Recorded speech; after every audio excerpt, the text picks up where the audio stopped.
আসসালামু আলাইকুম। আজকে আমরা যারা এখানে উপস্থিত হয়েছি, আমি একটা কোশ্চেন অবশ্যই জিজ্ঞেস করবো না যে আমরা কেমন আছি। আমরা সবাই ভালো আছি? ডেফিনেটলি ভালো আছি। আমাদের উপস্থিতি সেই প্রমাণ করে দিচ্ছে। আমি জানি যে আজকে অনেকে আছেন যারা অনেক বেশি টায়ার্ড। আমরা সেই আমাদের যাত্রাটা শুরু বিভাগটা যতগুলো জায়গা আছে এই কতক্ষণের মধ্যে সম্ভব আমরা চেষ্টা করেছি বেশিরভাগ জায়গাগুলো দেখার। এবং সবচাইতে সত্য কথা হলো আমরা গত দুদিনে যা দেখার চেষ্টা করেছি, আমি বলবো না দেখেছি, এটা দেখতে হলে খুব ভালোভাবে দেখতে হলে অন্তত 2 সপ্তাহ হাতে নিয়ে আসা দরকার। যারা আমার সামনে আছে তাদেরকে, যাদের উপস্থিতি না থাকলে আজকের এই প্রোগ্রামের কোনো কার্যকারিতাই আমাদের কাছে থাকতো না। তো সবাইকে অনেক বেশি ধন্যবাদ জানিয়ে আমি শুরু করছি। বেসিক্যালি আমাকে একটা পদ বলা হয়েছে যে এক্সপ্লোর ক্লাবের ভাইস প্রেসিডেন্ট। আমি এই পদটা নিয়ে বেশি একটু আনইজি ফিল করি।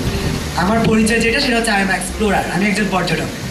আমি ভ্রমণ করি, ভ্রমণ করতে ভালোবাসি এবং আমি চাই বাংলাদেশের প্রত্যেকটা মানুষ যে ভ্রমণ করতে পছন্দ করে, ভ্রমণ করতে চায় এবং ভ্রমণ করতে ভালোবাসে, সে যেন ভ্রমণ করতে পারে সেই ব্যবস্থা করে দিতে, এবং সেটা নিয়ে আমি কাজ করছি।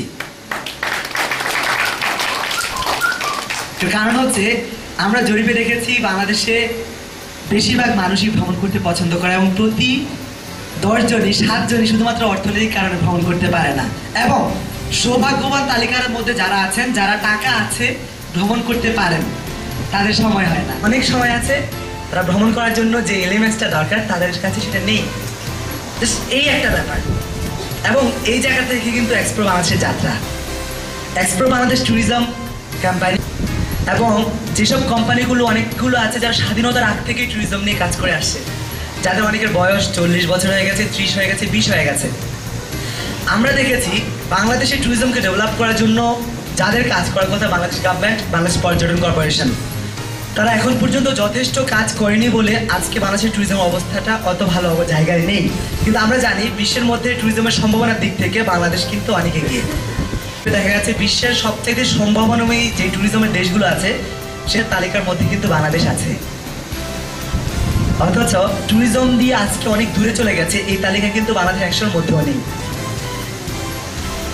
এই যে একটা গ্যাপ, যে আমাদের সম্ভাবনা আছে, যে সম্ভাবনাটা আমরা তৈরি করিনি, আমরা পেয়েছি, গড গিফটেড।